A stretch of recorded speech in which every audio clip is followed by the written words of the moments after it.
Halo, assalamualaikum, ketemu lagi sama gue Dimas di sini. Apa kabar teman-teman sebangsa dan setanah air? Ya, buat teman-teman yang baru aja join di channel gue ucapkan selamat datang dan terima kasih kalian sudah klik video ini. Di tangan gue sekarang sudah ada satu unit handphone second. Ini adalah iPhone 11. Handphone yang rilis di tahun 2019 dan menurut gue ini adalah salah satu iPhone yang bakal banyak banget dicari sama orang, khususnya untuk varian secondnya. Dan apakah iPhone 11 ini layak kalau dipakai di tahun 2022? Yuk sama-sama kita cari tahu jawabannya di video kali ini.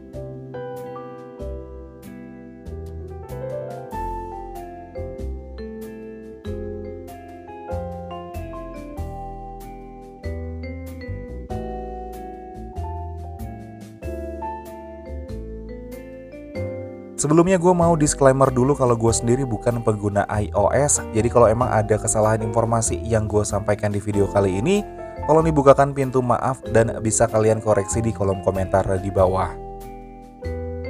Oke, seperti yang gue informasikan sebelumnya, kemungkinan besar handphone ini bakal banyak dicari sama orang, khususnya untuk varian second karena emang harganya yang sudah cukup terjangkau. Jadi berdasarkan pengalaman gue, banyak banget keluarga, teman ataupun juga kerabat gue yang cari iPhone 2 atau 3 tahun lalu karena harganya yang sudah jauh lebih murah.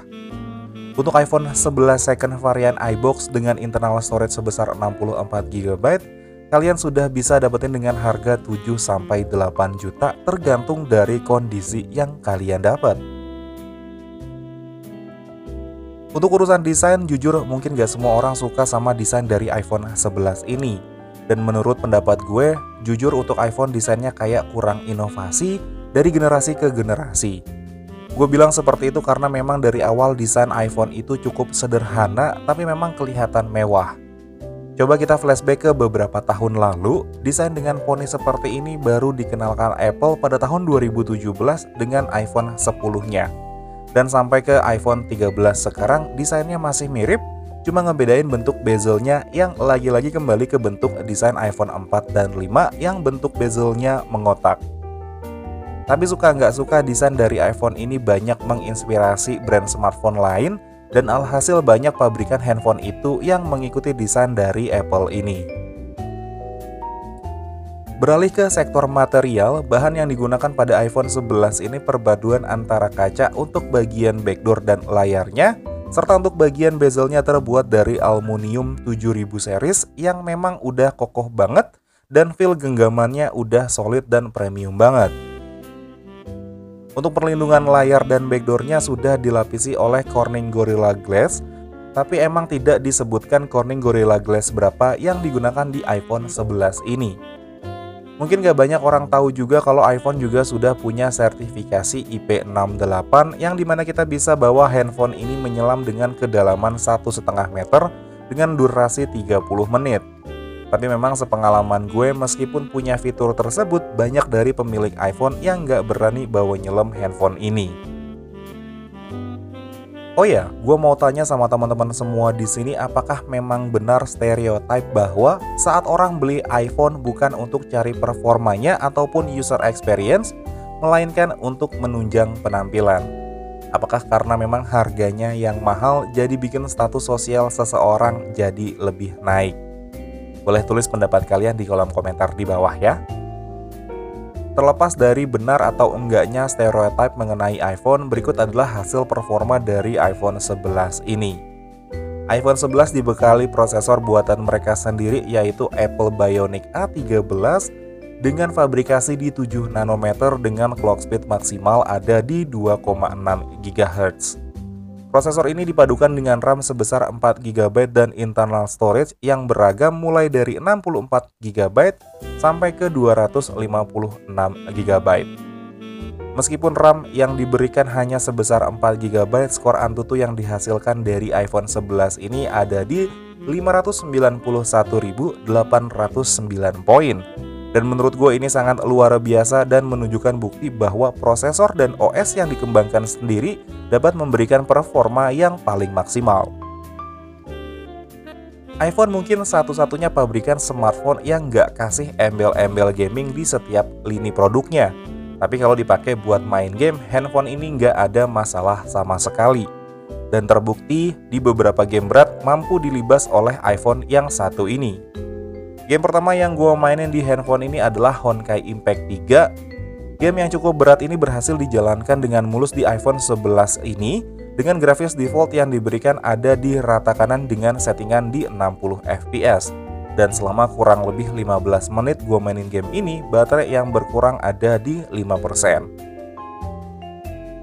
Game kedua yang gue mainin di handphone ini adalah PUBG Mobile, dan gue cukup impresif karena grafis default yang diberikan ada di HD dengan frame rate-nya tinggi.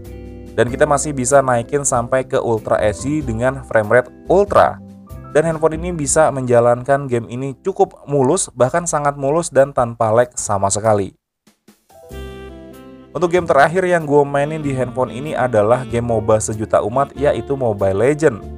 Dan untuk settingan grafis yang diberikan adalah Ultra dengan HFR-nya nyala, dan selama gue mainin game ini di iPhone 11 gue tidak menemukan adanya kendala sama sekali. Mungkin kalau handphone ini bisa ngomong, dia bakal bilang, "Lo bercanda bos, gue merem kali main game ini."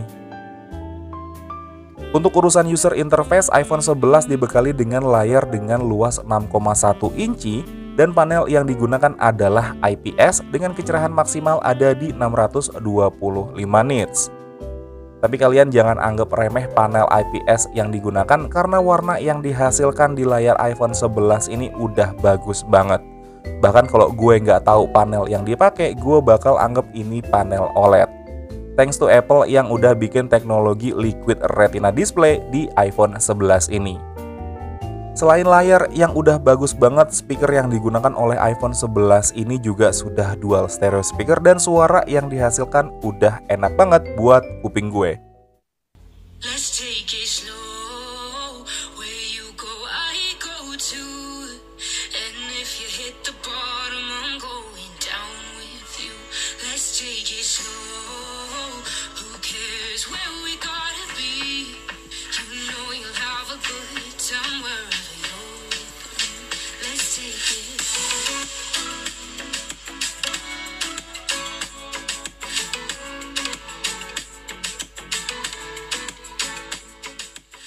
Masuk ke sektor kamera, dan ini adalah hal yang paling gua benci dari iPhone karena memang hasil foto yang diberikan itu natural banget.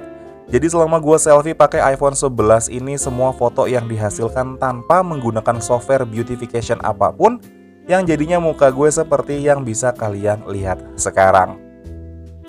Untuk setup kamera, iPhone 11 dibekali dengan dual setup kamera, di mana kamera utama memiliki resolusi di 12 megapiksel, dan untuk kamera ultrawide dengan resolusi yang sama yaitu 12 megapiksel juga.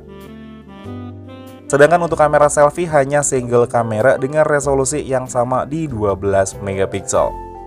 Untuk perekaman video, iPhone 11 mampu merekam video hingga 4K 60 fps untuk kamera belakangnya, dan untuk kamera selfie-nya juga mampu merekam 4K 60 fps.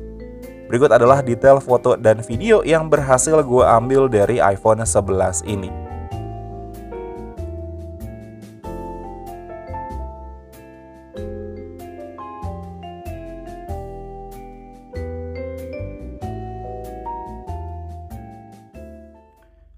Oke teman-teman, ini adalah hasil perekaman video kamera belakang dari iPhone 11. Teman-teman, di sini gue rekam dengan resolusi di 4K 60 fps. Dan ini gue pakai tangan aja ya teman-teman. Kalau misalkan memang dia agak sedikit goyang, ya nanti kita akan lihat juga ya teman-teman ya.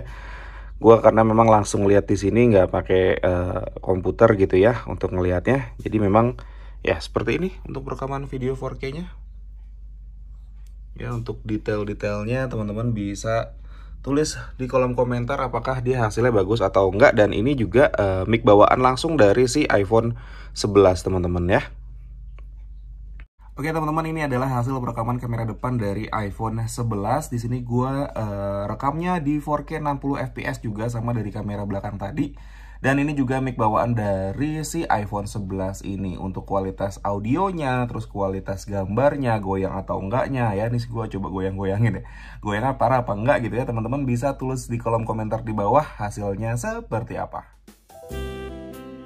Untuk ketahanan baterai, terlepas dari baterainya yang cuma 3110 mAh, Gue udah cukup banget sama performanya karena masih bisa tahan sampai seharian penuh. Cuma memang untuk pengecasan iPhone 11 ini masih dibekali charger dengan kemampuan charging yang kalah jauh sama kompetitor Android-nya. Dan butuh waktu sekitar kurang lebih 2 jam dari 0 sampai 100%. Memang nggak salah kalau kalian beli iPhone ini tujuannya untuk flexing karena memang handphone yang satu ini sudah jadi bagian dari status sosial seseorang. Tapi alangkah baiknya kalau kalian beli handphone memang sudah sesuai dengan kebutuhan kalian. Pesan ini gue sampaikan buat kalian anak-anak sekolah yang ngerengek minta dibeliin iPhone terbaru sama orang tua kalian, sampai orang tua kalian rela ngutang demi membahagiakan kalian. Jadi pakailah handphone sesuai kebutuhan, bukan karena penampilan. Gue Dimas undur diri. Assalamualaikum warahmatullahi wabarakatuh. Dadah.